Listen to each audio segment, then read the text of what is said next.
ही dengue की vaccine की। ICMR और पनेशिया बायोटेक देश में डेंगू वैक्सीन बनाने की राह पर तेजी से आगे बढ़ रहा है। आइए जानते हैं पनेशिया बायोटेक के मैनेजिंग डायरेक्टर राजेश जैन ने हमसे खास बातचीत में क्या कुछ कहा। सर, हर साल जो एक सबसे बड़ा हेल्थ चैलेंज रहता है वो डेंगू को लेकर रहता है, लेकिन अब एक अच्छी खबर ये है कि आईसीएमआर और आपकी कंपनी मिलकर डेंगू की वैक्सीन को डेवलप कर रहे हैं। सर, अभी उसका ट्रायल कहाँ तक पहुँचा है ये जानना चाहेंगे। हमारी कंपनी पनेशिया बायोटेक ने ये फेज 3 ट्रायल 14 अगस्त 2024 को शुरू कर दिया है आईसीएमआर के साथ, और अब तक करीब 400 लोगों को ये वैक्सीन दी जा चुकी है उस ट्रायल के प्रोटोकॉल के तहत जो भी एक कार्रवाई है।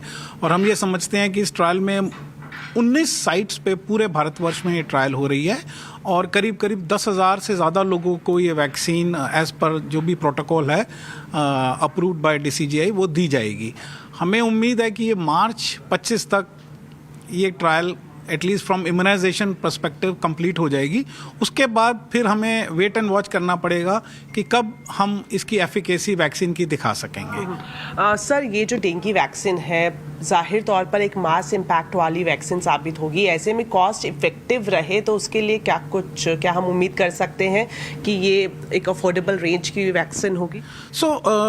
हम panacea biotech and Indian vaccine industry जो है इस चीज़ के ऊपर बहुत अच्छे से काम करते हैं और हमें इस चीज़ का पूरा इल्म है कि जो भी वैक्सीन हम भारत में बनाएंगे, भारत के लिए या बाकी देशों के लिए बनाएंगे, वो अफोर्डेबल होगी।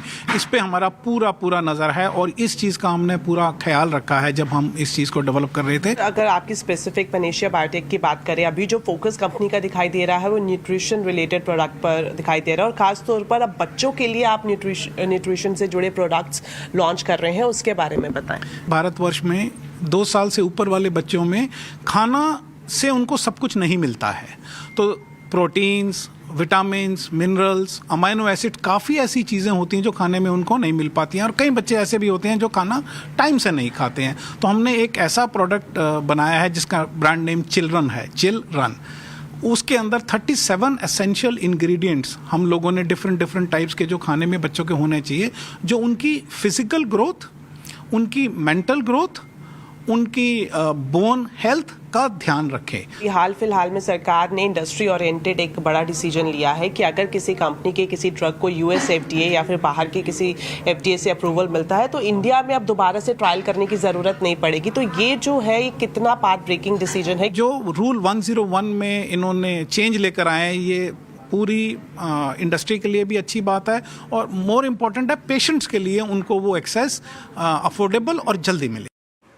फार्मा और मेडटेक सेक्टर में भारत तेजी से आत्मनिर्भर बन रहा है। हमसे एक्सक्लूसिव बातचीत में फार्मा सचिव अरुणीश